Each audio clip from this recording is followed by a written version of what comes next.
నా క్రయధనముకై రుధిరము కార్చితివి, ఫలవంతములైన తోటగా మార్చితివి.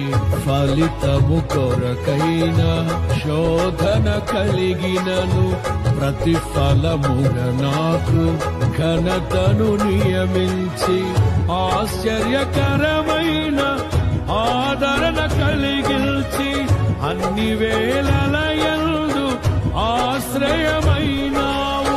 ఎంతగా కీర్తించిన నీ రుణమే నే తీర్చగలనా? ఇదే కదా నీలో పరవశం,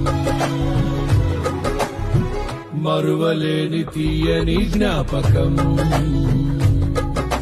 నూతనమైన కృపా, నవనూతనమైన